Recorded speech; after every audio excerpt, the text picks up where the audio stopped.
The Island Province of Farfell is not only filled with unique ancient sites and a peculiar civilization, it also has its fair share of creatures living on the ground, in the air, and swimming in the sea around the island. Hi, I'm your host, Garrett K. Jones, and in this month's edition of Forming Fantasy, I'm providing you with a look at the creatures of Farfell.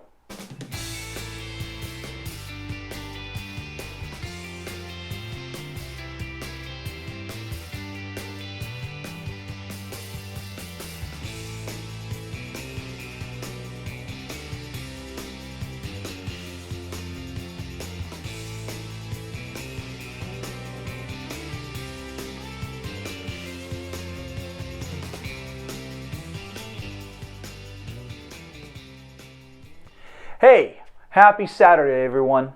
I can't believe that we are already here. There's now only 1 month between us and Author Awareness August.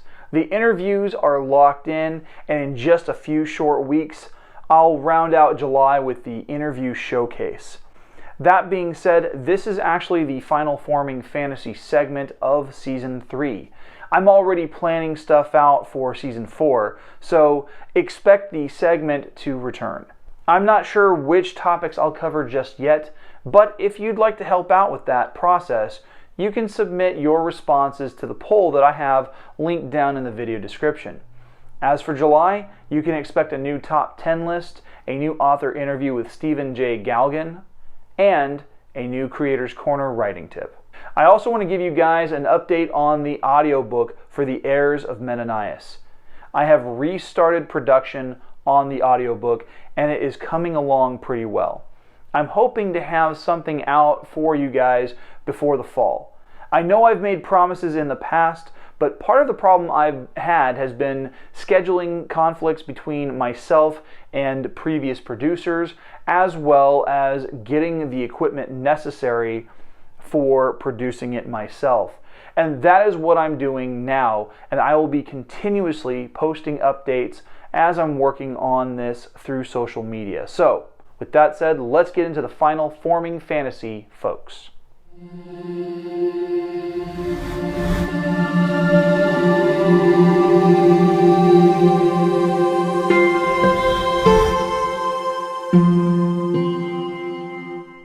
So in this series of episodes, I've covered some key elements associated with my fourth book, Hadron Corvus of Farfell.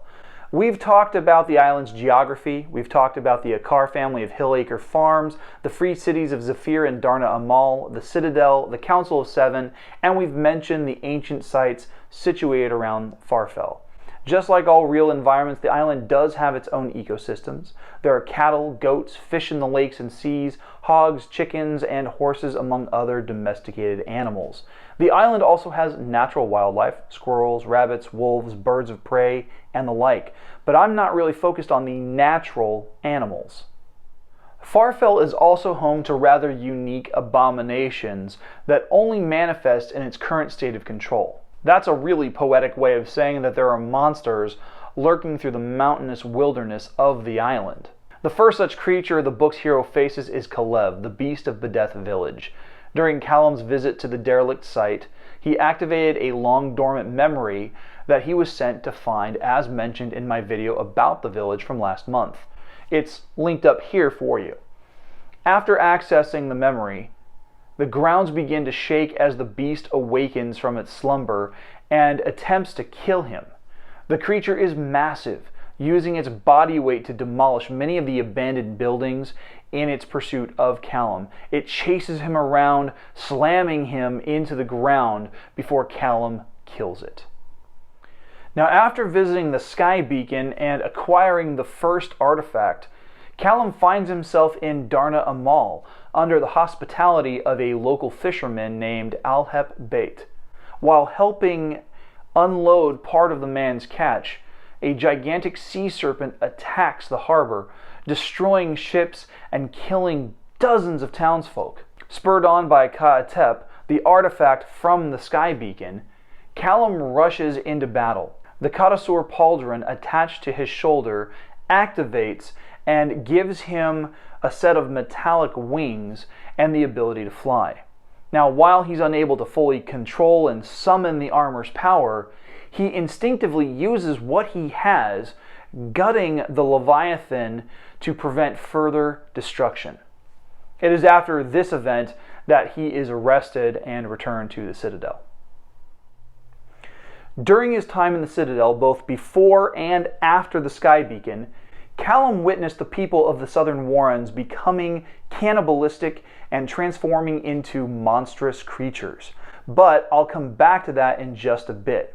In the meantime, he gets a chance to outfly and face off against another of Farfell's creatures, the Bedzel, a mammoth raptor sent to stop him from acquiring the second piece of his armor from the Fire Temple. It is faster and stronger than him. It uses its airspeed to outmaneuver him and its razor-sharp talons and beak to attack. He's only able to destroy it when he outsmarts it, trapping it in the semi-solid flames used to conjure the temple's bridge and incinerating the massive bird. I won't give anything away as far as spoilers, but Callum realizes that there is a cost with defeating the Bedzel, the serpent, and the beast. Before going any further with the video, be sure to subscribe and click the bell icon for notifications on new videos. You can select notifications for all videos, or you can select notifications based on your preferences.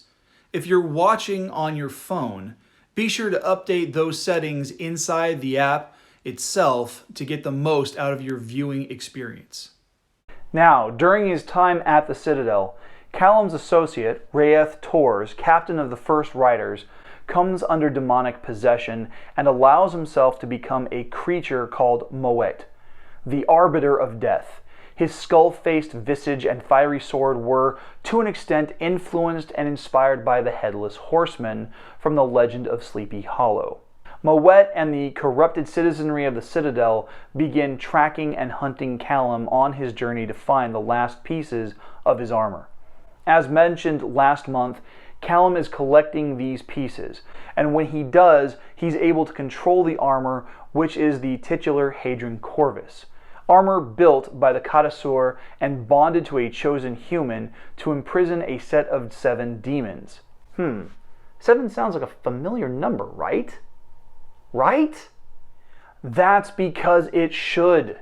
The Council of 7 are those demons, each one exerting power over the Citadel based on the 7 deadly sins. Dwayverig is the demon of pride, a bird-like creature peacocking around, deriving power from the arrogance and hubris of those in his influence. Jaem Urkis is the demon of envy, which explains her jackassery and covetous nature. Jaffe Arkos is the demon of laziness, a big sleepy bear. His power functions best when he does as little as possible. Mayara Rokeen is the demon of lust, which is pretty obvious when you look at her role within the Citadel. Her true serpentine form belies an insidious nature, like the viper hiding in plain sight. Ra'av Dara is the demon of greed, hoarding wealth from the people and stirring up conflict. Her frog-like form represents her patient but predatory nature and its lightning-fast reflexes. Rashay Vin is the demon of gluttony, a hoggish sow who becomes so consumed by her appetites that she begins curing the corrupted civilians so she can eat them. Finally, there is Ta'ani Roin, the most lethal and dangerous of all the demons, and he is the demon of wrath, inciting the conflicts generated by his brothers and sisters. He rages like a roaring lion, stalking Callum with a solitary ambition to corrupt the Hadron Corvus bearer. The corruption taking over the people is the same corruption that poisoned Bedeth village, and it is Callum's mission to capture and contain these demons. If you want to get into the series, all 4 titles in the Archives of Vacine Ran are available on Kindle and paperback through Amazon, and you can order signed copies from me directly through my website. The links are down in the description below.